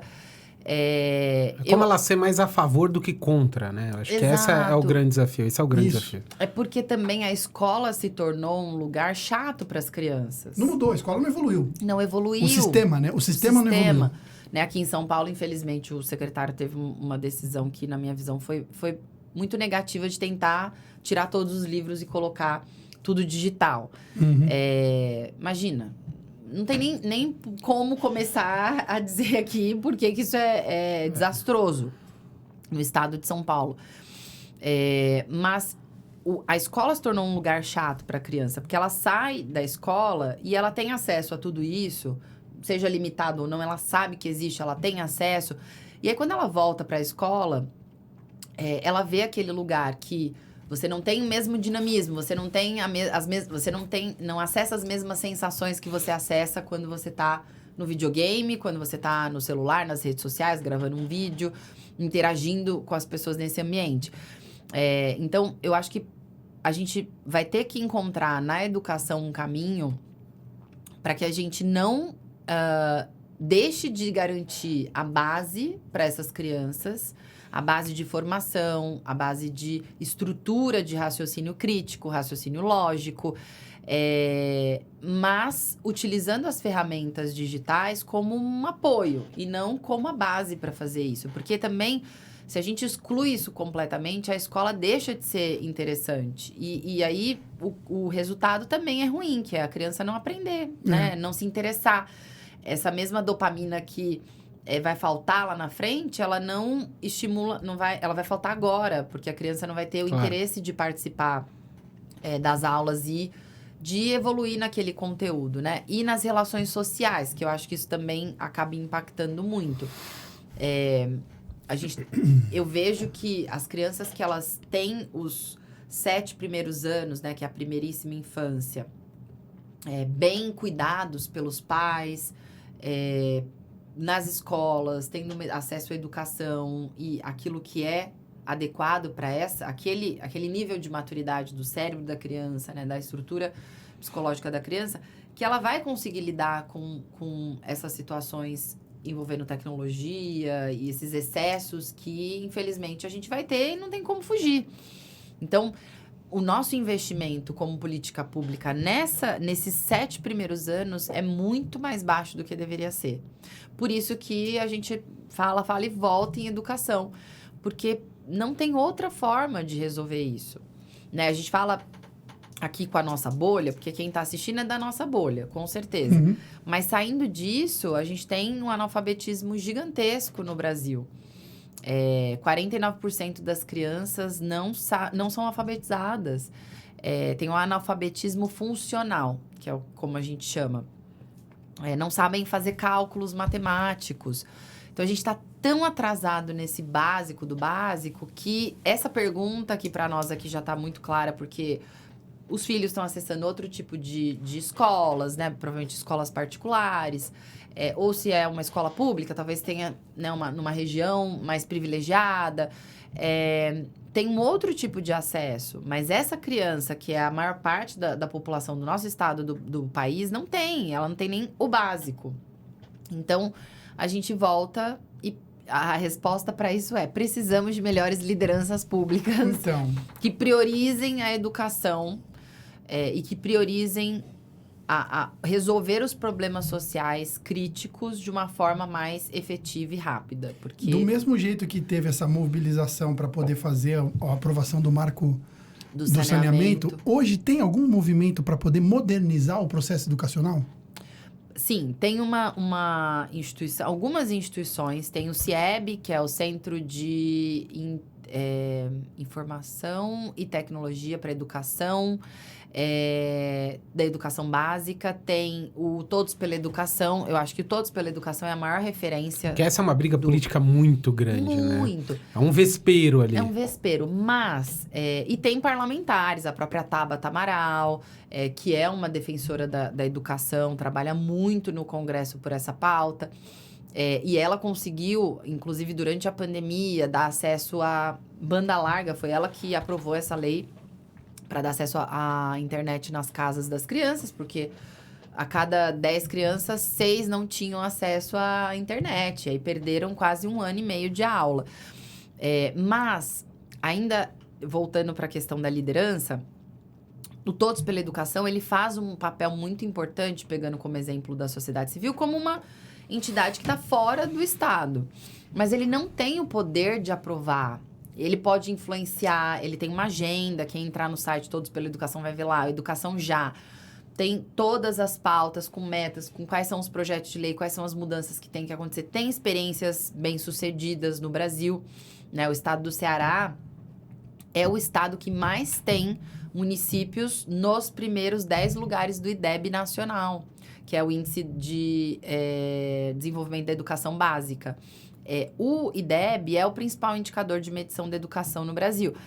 É muito difícil você ter entre os 10 primeiros, são 4 ou 5 municípios do mesmo estado e de um estado que é pobre. Há uma política aí, né? Há uma política. Falávamos aqui do Ceará. Ceará tem essa, né? Porque teve uma política que nasceu em Sobral, que é um dos municípios do Ceará, que gerou uma escala ali, né, de disseminação em outros municípios e com o apoio do Estado.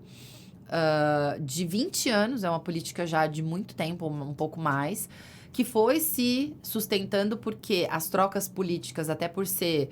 Eu falo assim, quando... a questão não é você ter as famílias no poder há muito tempo.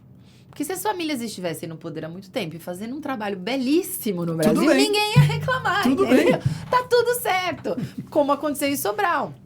A família do... Como é o nome do Ciro Gomes. Do Ciro Gomes, a família Gomes e outras, acho que uma ou duas famílias. Mas a família dele muito forte, né? Ele foi prefeito, se eu não me engano. Ele foi governador do estado, mas não lembro se ele foi prefeito de Sobral. Mas o irmão dele foi. Foi o irmão, né? O irmão dele. E foi passando, como foi um tiro certo, né? Uma coisa positiva, ela foi se retroalimentando. Assim como as negativas também se retroalimentam. Mas o tiro certo, ele sobrevive à mudança de comando, né? Porque a população quer que aquilo se mantenha. Ajuda, mas né? Como é um estado muito pobre, assim, é difícil. Nesse caso, não teve, porque os pais reclamavam, iam lá, falavam, mas meu filho tinha isso e tal. Só que as trocas, elas não saíram do mesmo núcleo político, do mesmo grupo político. Isso ajudou a fazer com que eles se ajudassem a continuar, né? A Isolda, que depois virou governadora, maravilhosa, que era secretária de educação, ela e o marido dela, que eles fizeram um trabalho incrível como secretários. Ele também secretário de educação e ela de Estado. Fizeram trabalhos incríveis e o grupo era o mesmo grupo político, isso ajudou muito e eles implementaram o básico, que é o básico, é o arroz com feijão bem feito. Então, falta isso no Brasil, né? Para que a gente não dependa só ou de mobilização social ou de um contexto político que é uma vez na vida, assim, que não acontece tão facilmente não dá para reproduzir. A gente foi estudar o case do Ceará para saber como é que a gente reproduz em outros estados. Poxa, se um estado tão pobre conseguiu, vamos fazer isso em São Paulo, vamos fazer isso no Rio, Mas aí a gente viu o componente do contexto político que não se replica. Eu não gosto de falar isso aqui, mas... vou dar um exemplo. A gente tem um monte de criança hoje que tem até um pouco de deficiência de aprendizado por problemas simples como, por exemplo, óculos. Visão. Aí tudo bem. Aí eu tenho uma solução. Só que para essa solução acontecer, passa pela política. Aí você chega na política, o cara fala assim para você, tá bom, mas esse custo aqui tem que ser de no máximo 150, porque R$50 tem que ser o seu custo total, R$50 é o seu lucro e R$50 é nosso. Ele tá nem aí que vai resolver o problema da criança. Ele quer o mais simples e o de mais baixa qualidade. Exatamente. Porque ele tá olhando no caixa que ele tá fazendo, porque ano que vem tem eleição. Exato. Então, assim... Isso quando não superfatura, entendeu? Pra comprando a pior qualidade superfaturada. Exatamente. Isso. E eu não tô trazendo um exemplo fictício. Tô trazendo um exemplo real. Só não vou dar nome. Mas real. E que eu tava no meio. Então, assim, aí você vê uma pessoa, tô querendo ajudar. Aí você fala assim, poxa, não vou ajudar. Porque nesse meio eu não entro. Entende? Desmotiva. Então, aí é que fala, onde que tá, como que a gente corrige isso? Porque, de novo, empresários, a sociedade, a população quer o melhor. Eu acho que tem um ponto que até para levar aqui para Luana, que eu vejo também que o empresário tem um pouco disso, tá? Que é um pouco desse preconceito com as instituições. E a gente precisa quebrar também essa barreira, porque a instituição, ela nasce com esse propósito. Né? Então, ela quer realmente desenvolver e ela começa a juntar o empresário, o poder público, ela começa a fazer acontecer. E a gente teve nos últimos anos diversos institutos fechando a porta. Literalmente porque o fake news, a internet, a coisa do o instituto quer o dinheiro só para ele, mas sem esse instituto, como é que a gente consegue se organizar? O instituto é a organização, a sociedade organizada. É a sociedade né? organizada. E tem muito instituto sério. Assim, eu daria a sugestão para esse tipo de ação, ao invés da gente desistir de fazer, é procurar instituições sérias. Sim, fazer através deles. Fazer através deles, porque elas vão saber o caminho. Durante a pandemia, não sei se vocês lembram que foi falado em algumas matérias, entrevistas, o nome de uma instituição chamada Comunitas. A Comunitas ajudando, até acho que em uma das coletivas do Dória, a diretora executiva deles, a presidente, né, que é a Regina Esteves, que eu gosto muito, estava, né, acompanhando ali, porque eles fizeram uma das maiores doações para o Estado na época da compra dos primeiros lotes de vacina e da construção daqueles hospitais de campanha, tudo que depois... Enfim, a gente já teve críticas e tudo, mas na hora foi importante ter construído, porque estava todo mundo desesperado. Mas foi através de uma instituição que esses empresários, era um bloco grande de empresários se sentiram confiantes de fazer o aporte e essa instituição, de forma legítima, com termos transparentes, e doou para o Estado. Acabou gerenciando isso. Faz né? a intermediação e o gerenciamento, porque tem já esse conhecimento, já faz esse tipo de projeto. Então, não desistam. Quando vocês virem um tema, algo que, poxa, eu queria contribuir, pesquisa. Tem instituições, me mandem um inbox, se quiser, que eu conheço muita gente nesse meio, né? Porque é o que eu faço há 20 anos. E eu sei que o ecossistema de organizações sociais em que eu trabalho até hoje, e trabalhei, né, durante todos esses anos, é diferenciado. Não é qualquer tipo de instituição. São instituições sérias, são empresários sérios, são pessoas que querem contribuir de verdade, que prezam por transparência, pela ética, por honestidade, que foi aí que eu, inclusive, me moldei, me forjei na minha visão pública e que me levou até a candidatura e hoje até aqui. Então, não desistam. Tentem achar esses lugares, né? Vamos doar os óculos para as crianças. Não é? Porque, pô, precisa. Precisa. E é isso. Às vezes é uma coisa tão boba, tão simples. Gente, faz uma parceria. Isso eu acho que o Dória tinha um perfil bem pragmático, assim, que eu gostava. Pô, gente, não vamos ficar aqui... Esperando. Vamos trazer o empresário e fazer acontecer. Vamos trazer, se pode doar, vamos, né? Os projetos da Secretaria de Desenvolvimento Social, que era conectar com as empresas para conseguir emprego. Assim, tem, óbvio, que se cuidar para serem coisas que sejam efetivas, que não sejam só porque tem um empresário, pluga ali e vai resolver. Porque tem sempre, né, uma série de desafios quando você pensa política pública. É muito complexo mesmo, né? Quando você quer fazer a coisa da forma bem feita. Assim, o SUS é um grande exemplo de política pública. Que em qualquer outro lugar do mundo... É isso que eu ia falar. Para qualquer pessoa que viajou para fora, cara, volta dizendo, cara, o SUS existe. E a gente devia valorizar muito mais. Deveria valorizar mais. Você passa no SUS?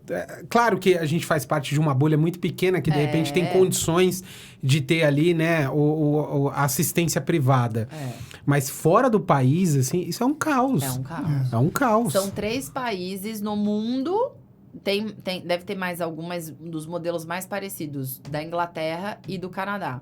Inglaterra, 66 milhões de habitantes. O Reino Unido, né? Perdão, não a Inglaterra. O Reino Unido, 66 milhões de habitantes. O Brasil, 229. Assim, o Canadá até é maior, mas o sistema não se eu não me engano, ele não é universal, não é gratuito, né? Que a gente fala gratuito, mas não é gratuito, porque isso confunde as pessoas. É subsidiado, né? 100% pelo Estado, pelos nossos impostos. Mas a dimensão que a gente ter conseguido chegar com o SUS onde a gente chegou... Não, a gente ter um posto a cada município, quer dizer, isso é uma construção... O médico da família, que é uma política pública inspirada, inclusive, na Inglaterra, porque lá eles têm o General... daquela comunidade, né? Isso. O médico da mulher também, um grande avanço, né? Isso. Eu fiquei 1 ano lá no mestrado... Eu tinha o meu médico. Era o meu médico, ele tinha a clínica dele. Eu achava tão engraçado. Eu falei, gente, meu médico tem uma clínica. Mas é do NHS, que é o Sistema Nacional. Ele recebe, né? Exato, é como se fosse um Você acredita nesse avanço na saúde pública brasileira? Eu acho, eu acredito o cara ter a muito. clínica dele e receber como um plano de saúde recebe. Aí é tipo a ideia tipo um voucher, das escolas charters e tal. Eu acredito. Acho que na saúde eu nunca debati esse tema profundamente, assim, estudei para pesquisar modelos, mas o NHS, ele não é a clínica dele. A clínica é pública também. Só que eles chamam de clínica daquele médico. Ele só atende pelo NHS, porque não tem outro sistema. É tudo o público. Porque ele funciona super bem. Claro. Eu fiz exames. São bem remunerados. São bem remunerados e tal. Aqui, eu acho que... Não sei, eu tenho dúvidas, porque eu não pesquisei. Eu não gosto de entrar, né, em profundidade quando eu não me aprofundei em dados. Mas o programa de saúde da família, que é o médico que vai lá... que conhece, né, ao longo do tempo. Que convive. Esse conceito, para mim, ele foi testado e é o caminho. Principalmente num país tão grande quanto o Brasil, em que a gente tem problemas de educação, a pessoa nem sabe que tá doente. Não. Se não for um médico na casa dela, olhar para ela e falar, minha filha está com hepatite, não sei, né, ou sintomas de alguma coisa grave, ela não vai procurar. Então, isso eu acredito. Agora, esse outro modelo, eu sou simpática, mas tem que ver dados. Bom demais. É isso, né? Acho que é isso, né? Eu ficaria aqui até amanhã falando de política, economia, gestão pública. Porque é um tema que, cara, eu sou apaixonado. Toda vez que eu consigo conversar com a Luana, porque a agenda dela é dificílima, viu? Não sei que sorte que a gente deu. É uma delícia, porque acho que a gente precisa cada vez falar mais disso, né? A gente precisa popularizar essa visão de gestão pública, de instituições. Porque a gente não tem isso no Brasil. As pessoas olham torto. Um instituto. Cara, esse instituto tá fazendo tanto por essa comunidade. E claro que tudo tem os seus prós e contras, né? Onde há poder, tem o ser humano e isso pode acontecer. Mas a gente tem que olhar o copo cheio e não ficar só olhando o copo vazio. Né? Com certeza. E dar o benefício da dúvida pra gente tentar encontrar as coisas boas também, porque elas estão por aí, né? Legal, muito bacana. Eu também sou apaixonado por esse tema, desde sempre quis, como eu falei, sempre quis entrar no meio da política, mas não me aventurei. Ainda, quem sabe, né? Quem sabe? Se eu aventurar, eu cuido da estratégia. Eu gosto dos bastidores. Adriana, exatamente. Eu falo que a gente tem, de fato, tem que buscar as pessoas que estão com o intuito de olhar para o outro e parar de olhar para o umbigo, sem dúvida nenhuma, né? E eu acho que isso é uma coisa que eu trago, né? Mas, enfim, para mim foi um grande prazer te conhecer. Obrigada. É muito bom o papo mesmo. É muito bom quando a gente conversa com pessoas inteligentes, né? Que tem conteúdo. Eu tenho certeza que a mesma impressão que eu tive, a impressão que a galera que está assistindo e vai assistir depois vai ter. Quero estender novamente esse convite para um outro momento, para dar continuidade. Com certeza. Quem sabe a gente entrar um pouco mais a fundo nos projetos em si. Quem sabe a gente conseguir gente querendo ajudar e fazer parte desse projeto. Eu já estou aqui à disposição. Que legal, obrigada. Não tenho muito para contribuir, mas tenho vontade, tenho algum conhecimento na parte de gestão que possa ajudar aí você pegar esses seus projetos e decolar. Legal, com todo o apoio que a gente pode ter aqui, tá? Então foi um prazer ter você aqui com a gente. Eu tenho certeza que todo mundo gostou. E você que gostou, deixa seu comentário, segue a gente nas redes sociais que está aqui na descrição, segue também nossa convidada Luana e deixa seu comentário e não esqueça também de se inscrever no canal. Mandar um recado? Até a próxima, né? Eu acho que hoje foi mais um dia incrível aqui para os grandes empreendedores do Brasil e a gente se vê no próximo podcast. É isso aí. Muito bom, obrigada. Bom demais.